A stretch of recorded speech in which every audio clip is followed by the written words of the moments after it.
there's a great quote by Michael Jordan, and he says, obstacles don't have to stop you. If you run into a wall, don't turn around and give up. Figure out how to climb it, go through it, or work around it. And, that's Michael Jordan, right? So one of the all-time, arguably the best basketball player in history. Vince Lombardi, one of the best coaches of American football. And, in American football, they're constantly hitting each other and knocking each other down and things like that. He's got a great quote, and it says, it's not whether you get knocked down, it's whether you get up. It's going to happen in life. We're all going to get knocked down, but are we getting up? Or are we not getting up? Now, on a side note, Vince Lombardi has another great quote that I love. It's got nothing to do with this, but I just remembered it. And it goes something like this. After he had lost the game, they asked him something about losing the game. And he goes, oh, we didn't lose the game. We just ran out of time. Hello and welcome to the Riyadi Club podcast, where entrepreneurs are the real heroes. On this podcast, we discuss tools, concepts, and ideas that are practical and inspirational for the entrepreneur. To learn more, go to www.riyadi.me. That's RIADI.me. Thank you, and I hope you find this episode helpful.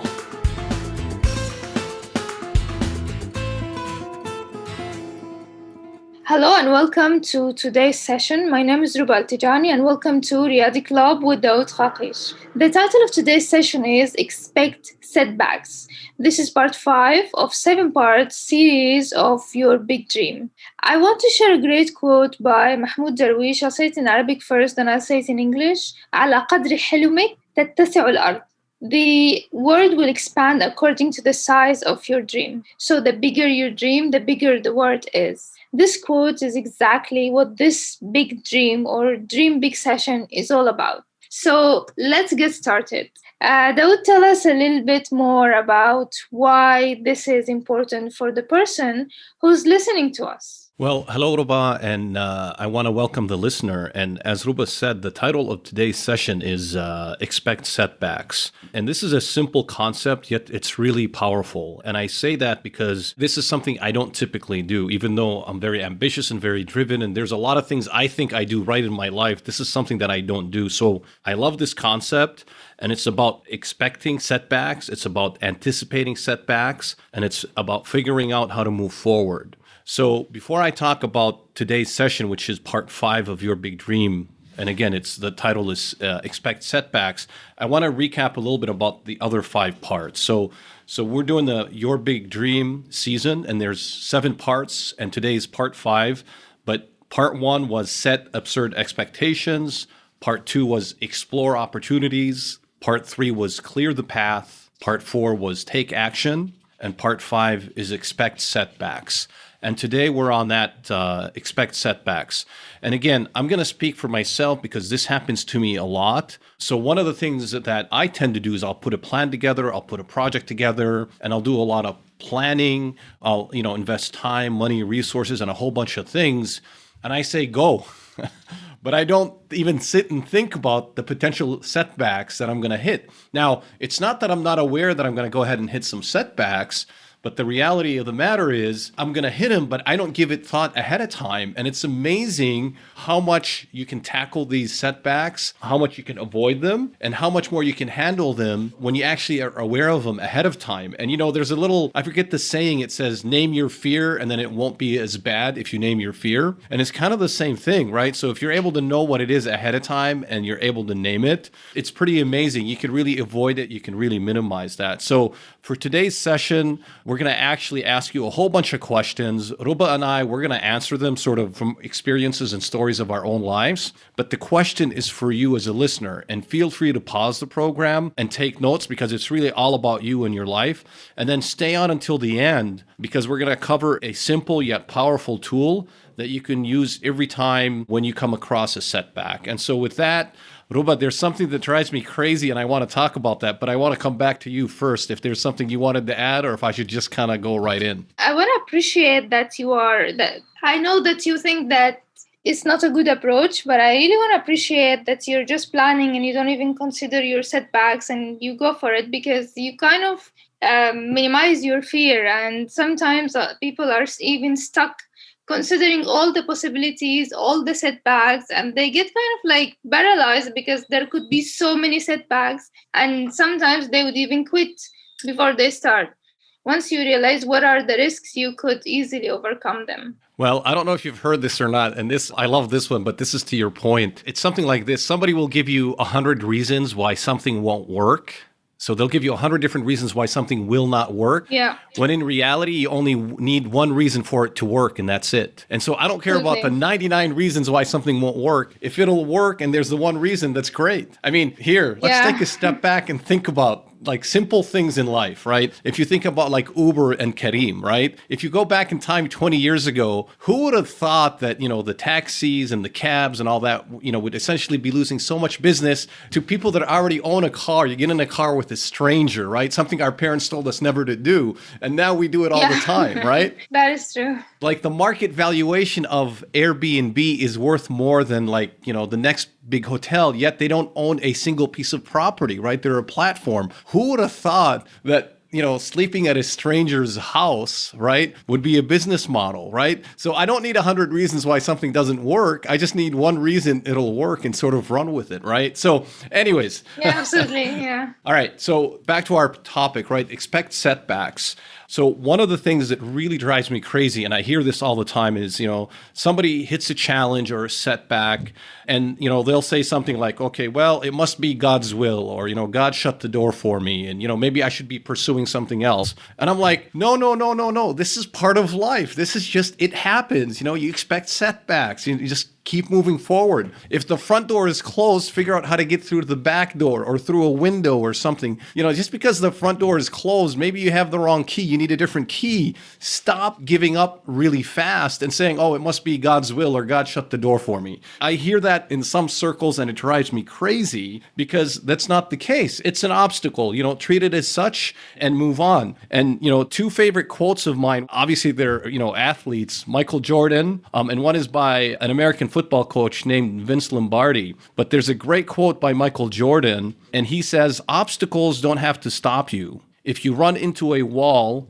don't turn around and give up. Figure out how to climb it, go through it, or work around it. And, that's Michael Jordan, right? So one of the all-time, arguably the best basketball player in history. Vince Lombardi, one of the best coaches of American football. And, in American football, they're constantly hitting each other and knocking each other down and things like that. He's got a great quote, and it says, it's not whether you get knocked down, it's whether you get up. It's not whether you get knocked down, it's whether you get up. And so it's going to happen in life. We're all going to get knocked down, but are we getting up or are we not getting up? Now, on a side note, Vince Lombardi has another great quote that I love. It's got nothing to do with this, but I just remembered it. And it goes something like this. After he had lost a game, they asked him something about losing the game. And he goes, oh, we didn't lose the game. We just ran out of time. In other words, if we had more time, we would have won the game. Yeah.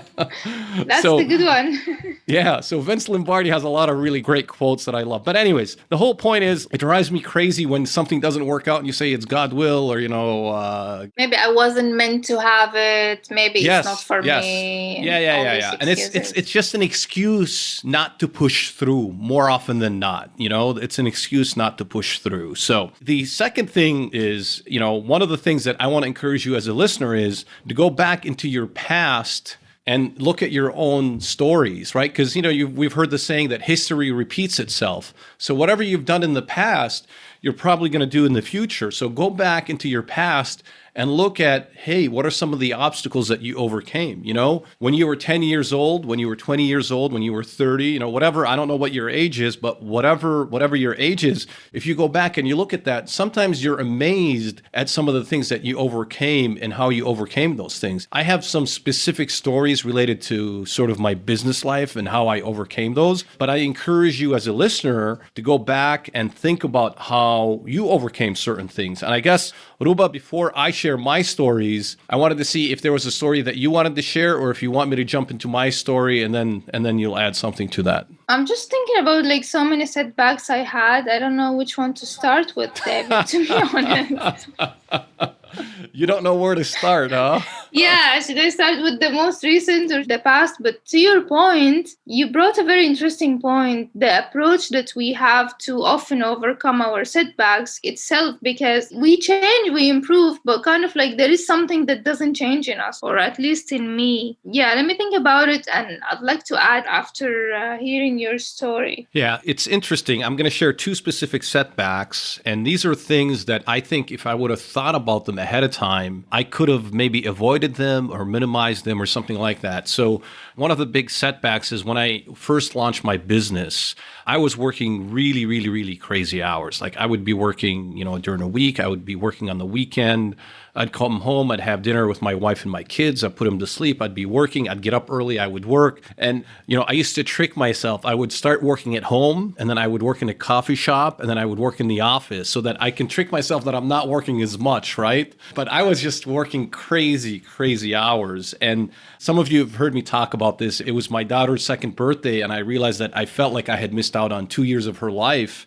I was physically there, but my mind was someplace else. We'd be watching a movie and I was thinking about the business. I'd be playing with her and I'm thinking about the business and just, and that's, a lot of times when you first start a new business, it's just a period of intensity. It's a season where there's a lot going on. And, had I tried to anticipate a setback like that, I would have maybe thought, hey, I'm going to dedicate one day a week where it's with my family. I don't work, etc.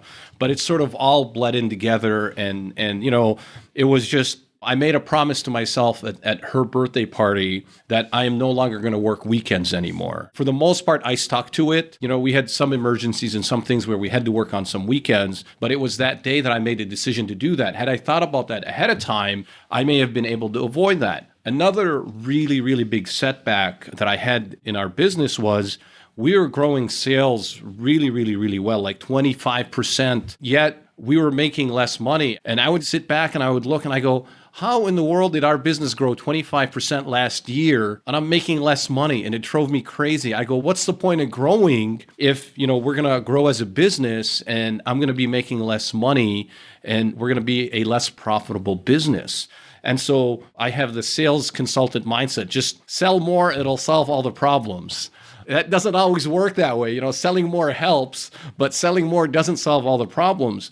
And I had to go back and sort of look at operational things within the business and kind of get, some other people that were experts in different areas to help out and really focus on profitability, right? So these are things that I didn't necessarily anticipate. I didn't expect these setbacks. Had I maybe given it more thought, I probably would have figured out how to minimize that before it had even happened.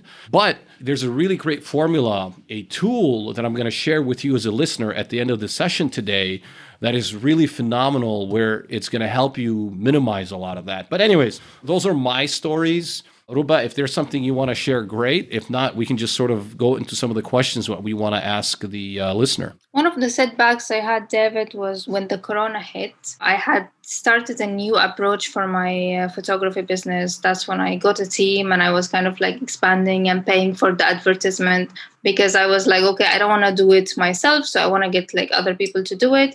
And I'm going to finance it from another job that I had. So I was working as a product manager and that's how I was like paying for their salaries. And then corona hit and I lost the main job. That's when it really hit me. And then I couldn't pay for the team and I couldn't continue with the advertisement. And that's when I realized that I will only get a team from the income of the business. I wouldn't do it this way. And that's when I realized that I don't need to work full time and have my business to the side. I can do a business full time. And then once it's ready to kind of like feed itself, you know how they tell you feed the monster, you get the profit. And then I put it back to the business itself. I went with this business model rather than thinking, okay, let me have a job and then from the job I'll feed the business and kind of like scale it. So yeah, and that's not the most recent, but that's what I had in mind.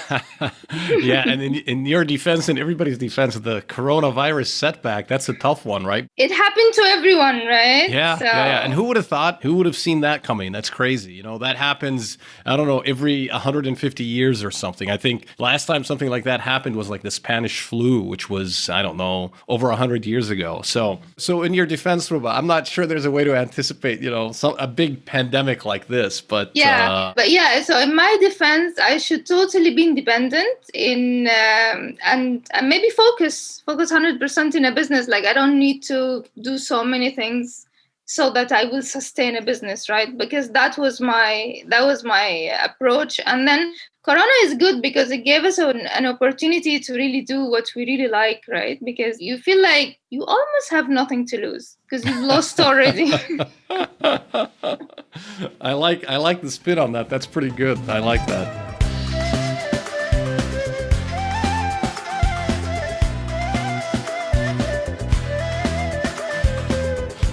So Ruba and I, we're going to go through a list of questions, and as a listener, we're going to ask you some questions, and we're going to answer them, but we're going to answer them from our own lives, our own stories. But when we ask each one of these questions, feel free to pause the program and answer the question. We're not sitting live with you, so it's important for you to go ahead and answer these questions for you. This is really all about you, and go ahead and answer the questions for you. And again, the logic here is if you can expect the setbacks, you're going to be able to handle them much better. And these setbacks, they don't mean that you should fold your tent and go home. And here's some of the practical questions that we want to ask. So one of the questions we ask is, what setbacks have you already experienced, right? Trust me, we've had many, many, many other setbacks. We're just kind of highlighting maybe a couple of them with the listener. And then, David, this is a setback that I've been experiencing lately, and it's maybe to do with being a mom and also with like working from home. And I hope that there are some people who would be able to relate to it.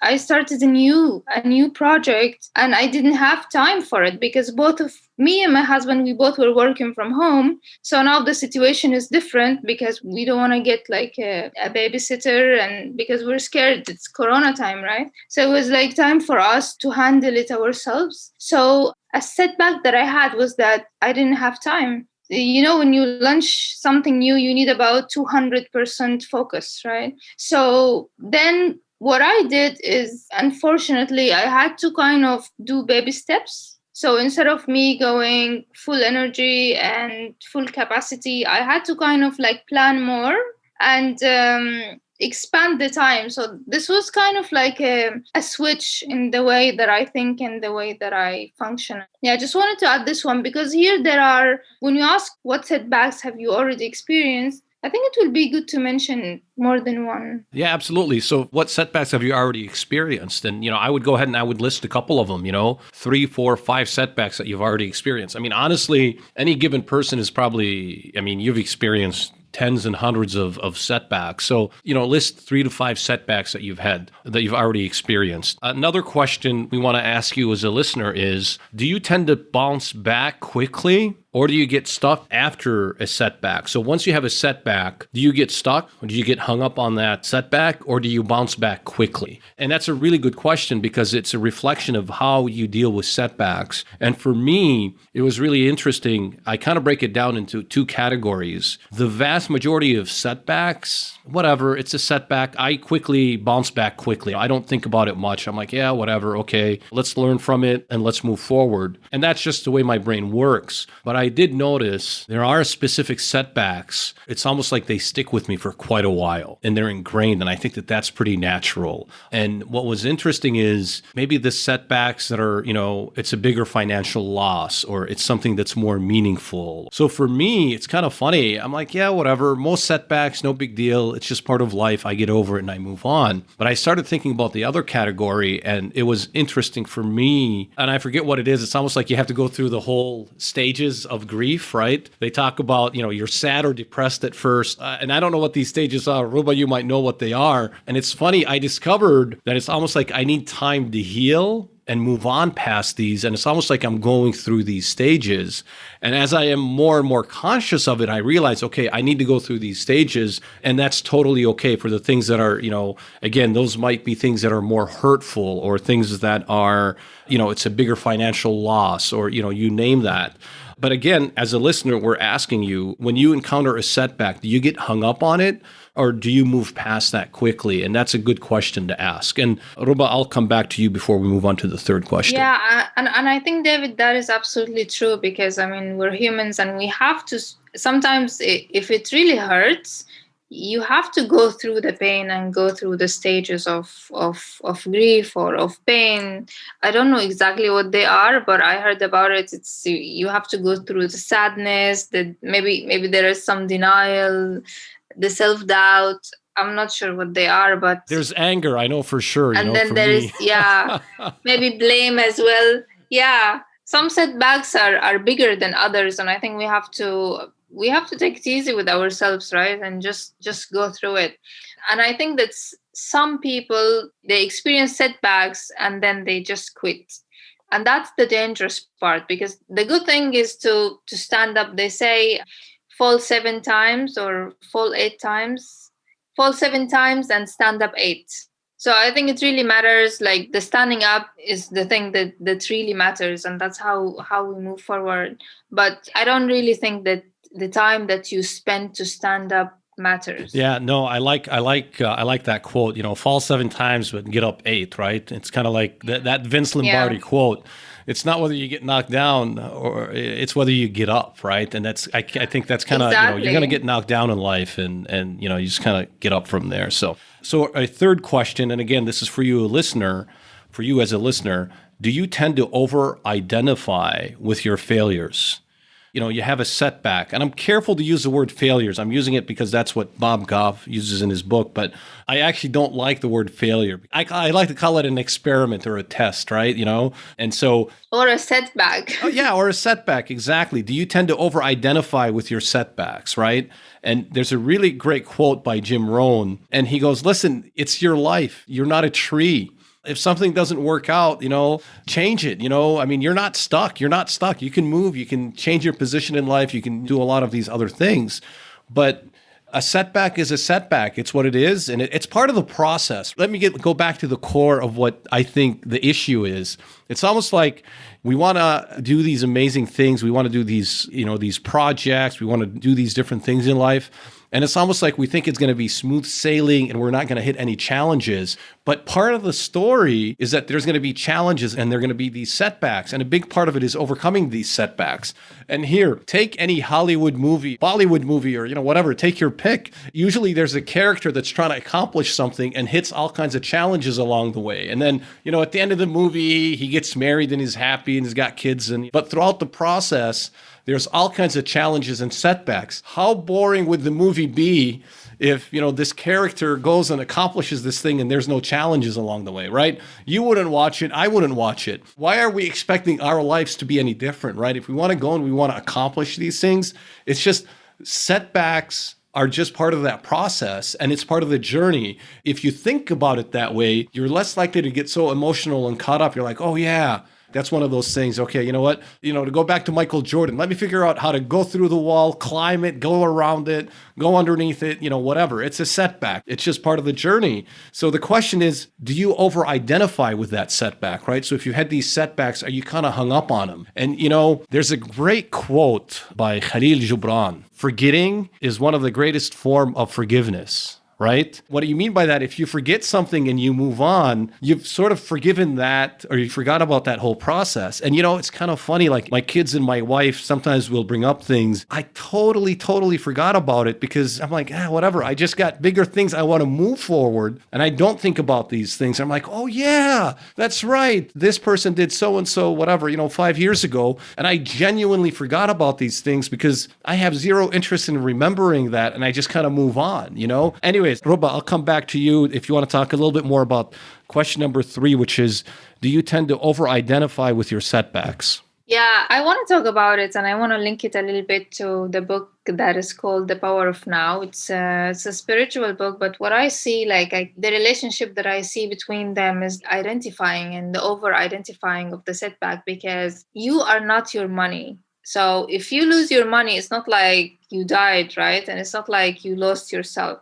And you are not your failures either. You're much bigger than that. And I think that is one of the reasons that a lot of people get caught up in their in their setbacks and they over identify with it because they feel like it's not a failure. And I'm with you, David. I don't like to use the word failure. And I wasn't using it for such a long time. I didn't even understand what it means. So you are not your failures, but the problem is when you identify yourself with a failure. So if you failed or if something didn't work out as expected, you tend to judge yourself and you tend to feel like you failed, you are a failure, you're a loser, you're not a good person. So I think this preserving the self-image, and I think that is the reason that a lot of people don't take it as easy as like, okay, so I'll learn from it, I'll move forward, I found a better way, I'll maybe change my strategy, I change my technique, I'll do something in a better way, I'll be a better version of me, because they are relating themselves so much and connecting themselves so much and connecting their self-image to their failures. Yeah, I pulled up the quote, Ruba, as you were talking, so thank you.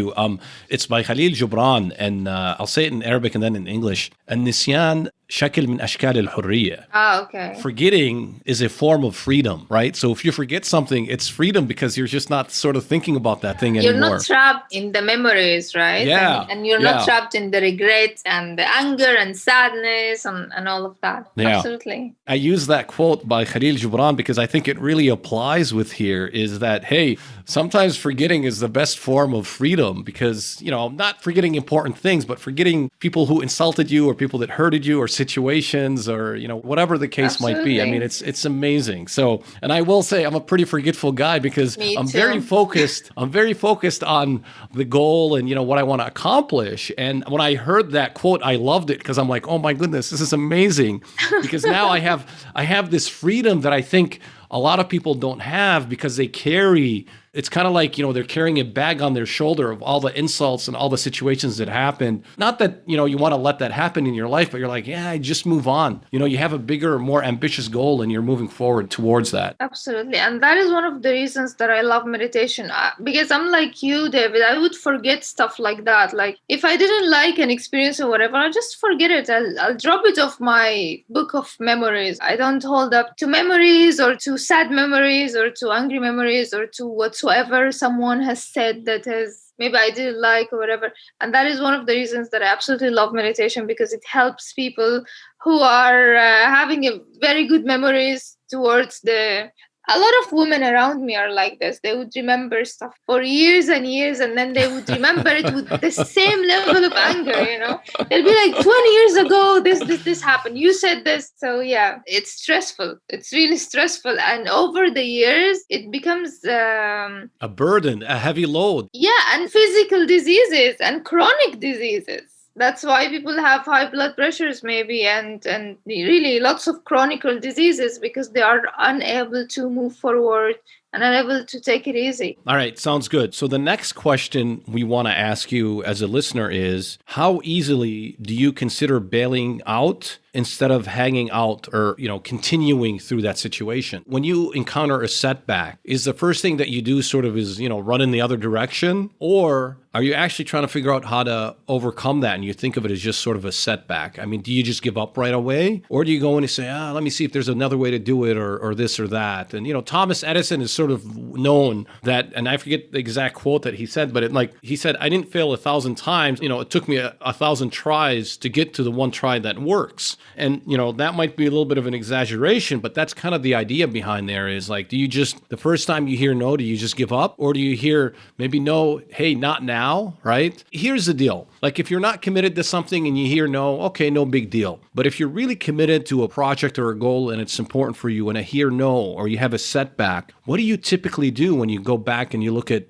things like that? Now, I'll share from my own life. Things that I don't care a lot about, I'm like, yeah, whatever. I got better things to do with my time and my money and my life. I'm not going to spend too much time on this thing, right? However, something that's really important for me and no, it just means no, not now. It just means, okay, not now. I just, my brain doesn't function that way. Or, okay, no in its current situation. And I just kind of keep plugging away. I mean, I just, keep going at the thing from a different angle visual. And, that's kind of why I like the Michael Jordan quote, because I almost visually, okay, I hit a wall. Great. How do I get past this wall? Can I go to the right? Can I go to the left? Can I go up? Can I go down? Can I bring a ladder and jump? Like, that's kind of the way my brain works. I'm like, hey, listen, it's just a setback, but this goal is really important for me. So in my life, I discovered things that are not important. I'm like, yeah, whatever. But things that are important, I very rarely give up on it. But also, you reach a point where you say, you know what? Maybe I do need to give up on this approach. Maybe I need to go totally different on that, right? And there's a little bit of wisdom in terms of figuring that out. So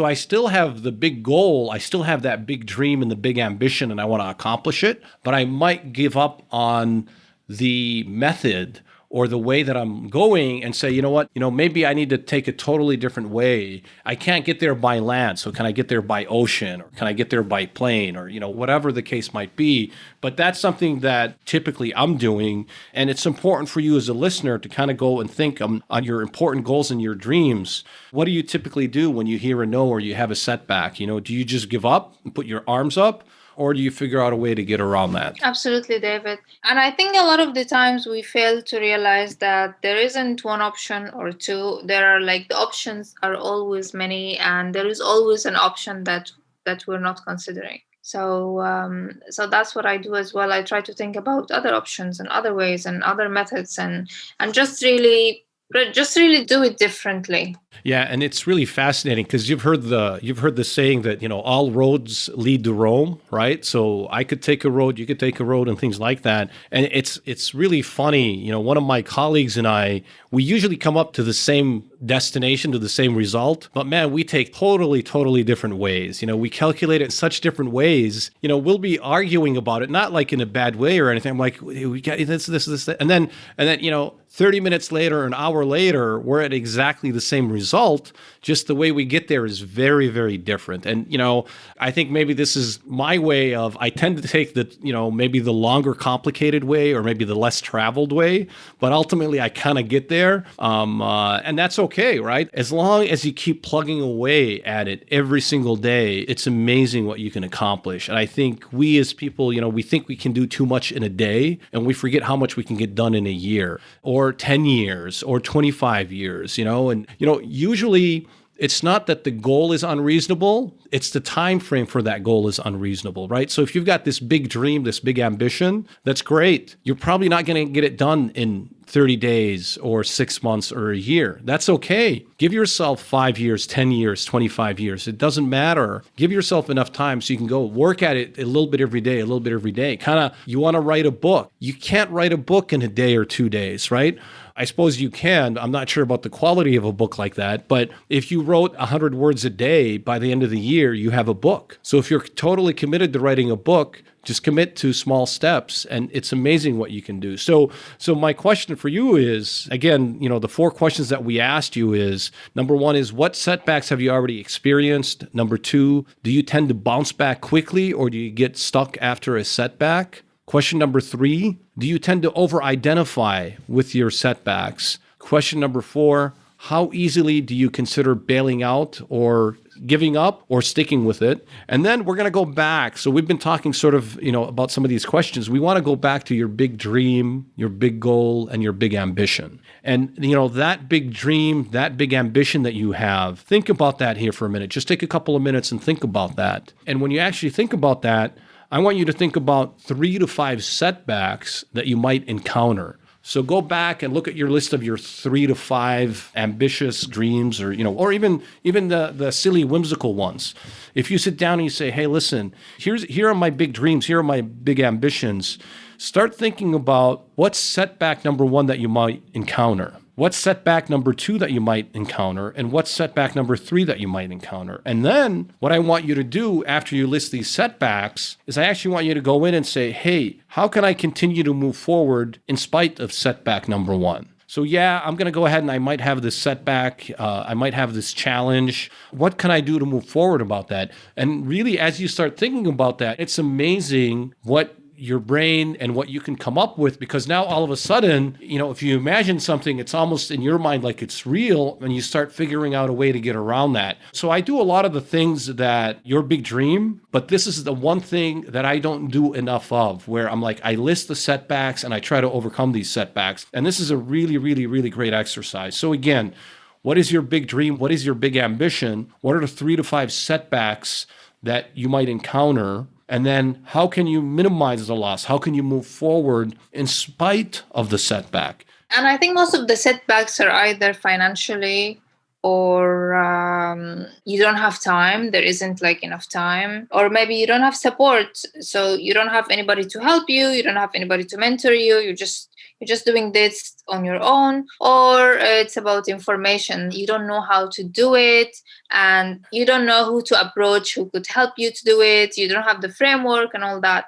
And it's really surprising, David, because almost the answer to all these questions is always creativity and being resourceful. So you could just really exhaust your resources and think about different ways to overcome whatever or either of these setbacks that I mentioned. The answer is always to be creative and think of different ways and maybe think of different options. And there is always a solution. Yeah, absolutely. I'm going to talk about real world scenarios, right? So that Ruba talked about, which is a setback. One is money, one is time, and one is maybe getting administrative support or something like that. Let me talk about some of these things.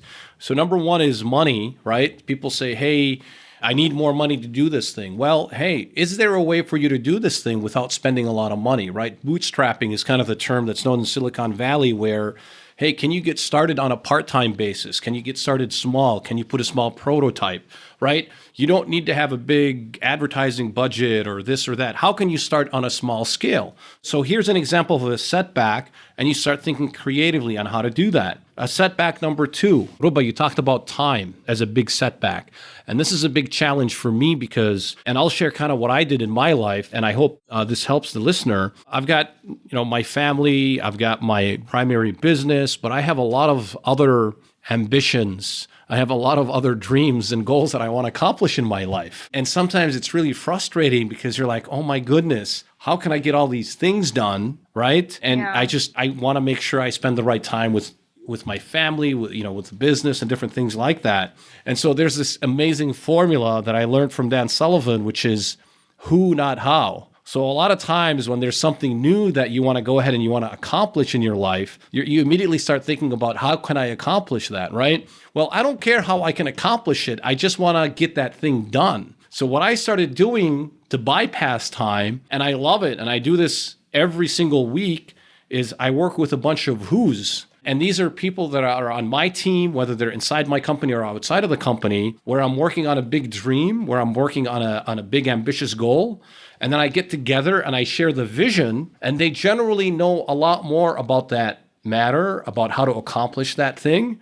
And then they just go and they do that. So I spend an hour a week with them. They've got 40 hours a week. I don't have 40 hours a week to spend on that. And it's really fantastic. And so I started accomplishing these things where I go, hey, this is fantastic. Just because I want to do something doesn't mean I need to be the person that's doing that, right? What if I have a team of who's, that do that for me? Absolutely. And that's been really transformational for me. And David, I just want to encourage the listener to go to riyadi.com and listen or watch the workshop, Time Hacks for the Busy Entrepreneur, because we talked about a lot of time hacks for just really what to do and how to answer the problem of I don't have time to do it. It's riyadi.me, so RIADI.me, by the way. So that's all right. Did I say .com? Yeah, that's okay. Sorry. That's all right. Yeah, riyadi.me. So, all right, sounds good. So anyways, I just shared creative ways. I'll be honest, that time thing was a real challenge for me. And I was getting really, really frustrated because I'm like, man, there's just all these things that I want to do, but I don't necessarily need to be the person that's putting in 40, 80 hours a week to accomplish that. I could have somebody else do that, and it would work really well. And so I don't want to get too much into that, but you're right. If this is something that you find helpful, thank you for that plug-in, Ruba, because that's exactly what we talk about in that workshop, the time hacks for workshops for the entrepreneur and the ambitious person. Just go to riyadi.me and click on the workshop. I should turn it over to you, Ruba, in case there's something you wanted to say. Yeah, I'm sorry that I interrupted you, but I kind of like that you were giving, life examples, because this makes it seem Sure. so real. So if you can continue with the life Yeah. examples. So, So- the third one. Yeah. The third one was lack of support or lack of administrative support, or maybe even like coaching or experience. So there's a couple of things here. Number one is there's administrative support. There's usually a lot of things that need to happen in your life and in your business, and we tend to want to do it all ourselves. I'll be honest with you, there's a lot of things that I don't do myself, and that's okay. I don't need to do them, but they need to get done. So in my home, I'm not a handyman. I don't like to work on things in my house. I happily pay somebody to come in and work on things in my house. If I did these things myself, they would take 3 times as long, and then it wouldn't be as good, right? So what I do is I'll happily pay someone, and that person will do it, and they do it better than me. So why am I attempting to do these things? Why do I not take that same concept and apply it in other areas of my life? And one of the areas that I see a lot is administrative support. There's a lot of busy work. It's important work, but it's busy work. Or for you, it's low leverage work. Why are you doing that? Is there a way to have somebody else do that? Hire a virtual assistant, have somebody else go ahead and do that, delegate that kind of thing. So from a administrative support, that's a great way to do that. That's how you get around that setback, is you get somebody to go ahead and help you because you simply can't do everything. And the other person is probably going to do it better than you. The other thing is, how do you buy more time? It's easy. You hire a coach. And what I mean by that is, if you're trying to figure out everything on your own, great. It might take you 3 years or 5 years to do that. What if you hired a coach that's already accomplished that or can help you accomplish that goal? And now all of a sudden you bought 3 years, 5 years in your life. You don't need to do that. And so that's a way to actually buy time and even buy expertise. And let me be really clear. I'll go back and pick on Michael Jordan as an example. Michael Jordan is one of the all-time best basketball players in history. He doesn't need a coach, yet he would go out and he would hire not a coach, but multiple coaches so he can really improve his game, elevate his game. So I'm asking you as an individual, do you have coaches in your life? I don't know if you do or not, or if you're an entrepreneur, do you? And if you don't, you're trying to do a lot of things on your own. Go out and find the right coach. And sometimes, you'll hire the wrong coach and you'll learn and kind of move on.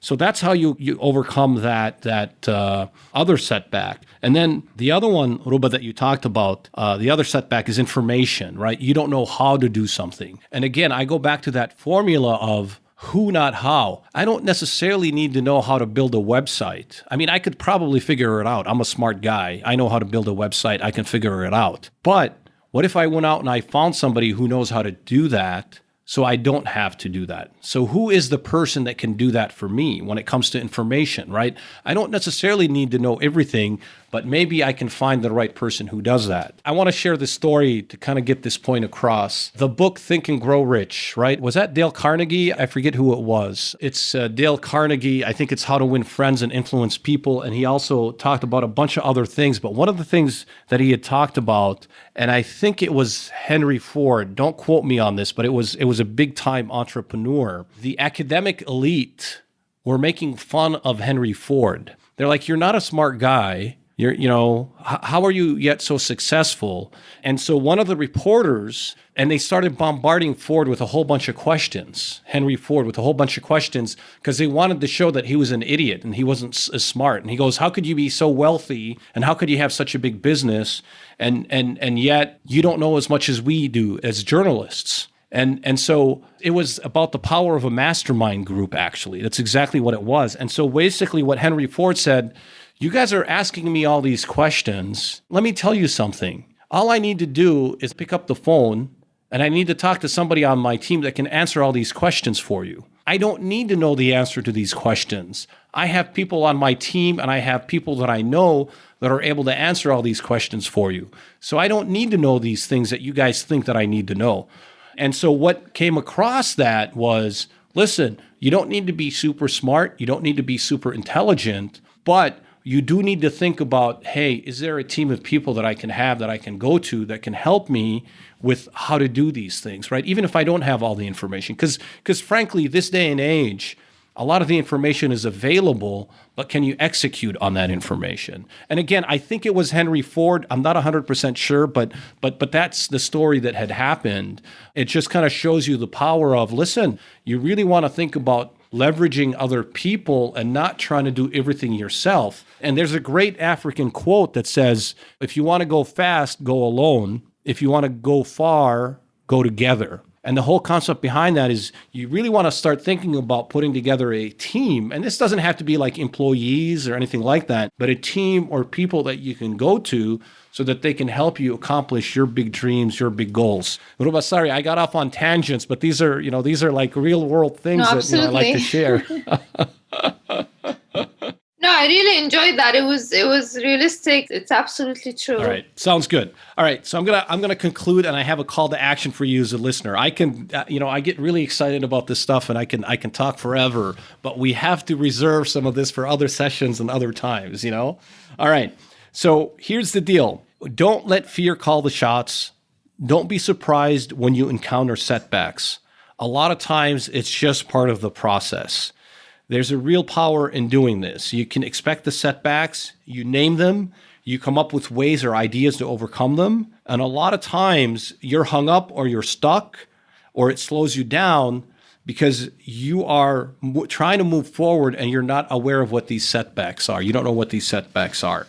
And here's a formula. Here's a really simple formula or a tool that you can start using when you encounter a setback. Again, it's part of the process. If you think that it's part of the process to have a setback, you won't get so emotional and so angry.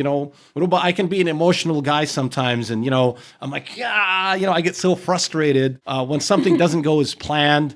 And usually I'll go for a run and then take a shower and then I feel a lot better. That's how I deal with it. However, if I think about that ahead of time, right, I am less likely to be that frustrated. And so I just think of this as part of the process now. I'm like, all right, if it was so easy, not everybody would be doing that. So anyways, the tool or the formula that I want to share is you ask yourself, what went well? So you encountered a setback, right? And you think about that setback or you think about that experience, and you want to ask yourself what went well. And this is very important because our brain focuses on the negative 10 times more than the positive. And actually, this is a survival mechanism, but I won't get too much into it. But the whole idea is, even when something didn't go as good as you wanted it to and you hit a setback, there's usually something good about that, but your brain isn't thinking about that. So this is a way to force yourself to think about, well, even with this setback, there are things that went well. So you think about this and you say, what went well? So that's question number one. Question number two, what didn't go well? We know that's obvious. You can kind of go in, but sometimes just take a pen and a paper and write it down. And then the third question, and this is really powerful, if I had to do it all over again, what would I have done differently? So if I had to go back in time and redo this whole experience again, what would I have done differently? Now, I'm going to take this same tool to the next level for the listener. So now you ask the same questions, but you pretend that you already accomplished that big dream or that big goal, or that you've traveled in time a year or 3 years or 10 years, right? So you've got this big dream, this big ambition. You know what? Let me use an example. Here's something I've thought about, but it's not a big dream or an ambition. I'd love to take a year off and travel the world, right? It's not at the top of my list. It's at the bottom of my list, something that I might do and just kind of go all over the world. But let's just say that that's your big goal. That's your big ambition. You want to take a year off and you want to travel all over the world. And so you pretend that you've already accomplished that. You're like, you know what? This is 5 years in the future. I traveled and I went all over South America, North America, Europe, Africa, China, Russia, Australia, Japan. I saw the whole world. It's amazing. You already accomplished that goal, right? So in your head, you feel like you've already accomplished that. And then you sit down and you write, wow, I'm pretending that this already happened. What went well? Man, I really liked how I, organized, that I started in the Americas and then Europe and then Asia, whatever. What didn't go well? Oh man, you know what? I stayed in a lot of really crappy places. I wish I would have done a better job staying in a slightly better place in some of the countries, or figure out my transportation or, whatever. And then you say, man, if I had to do it all over again, If I was going to take this trip again, what would I have done differently? And then you start writing it down. So now you see the mental trick that I played, Ruba, on myself. It's like I already did this. Wow, these are the things that went really well. These are the things that didn't.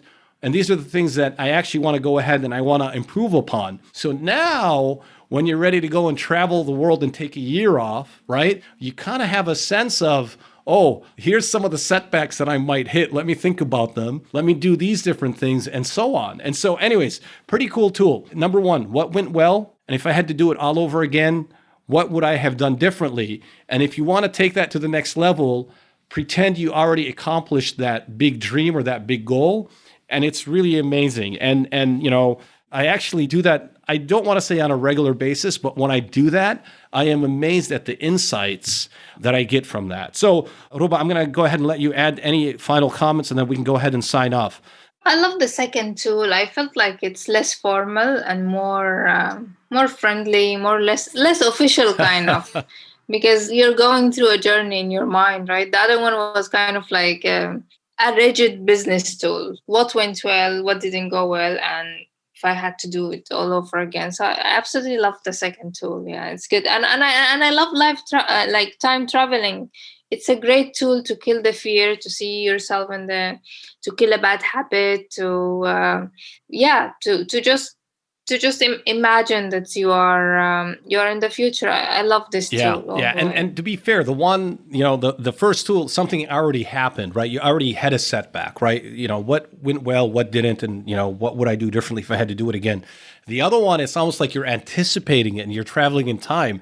And as you saw, I took everybody on a journey with me traveling the world, right? Yeah. You can do the same thing in your own mind and in your own life. It's amazing. So, Ruba, I'm going to turn it over to you here in a minute. I want to remind the listener, remember the quote by Mahmoud Darwish, على قدر حلمك تتسع الأرض. The world will expand according to the size of your dream. So the bigger your dream, the bigger your world.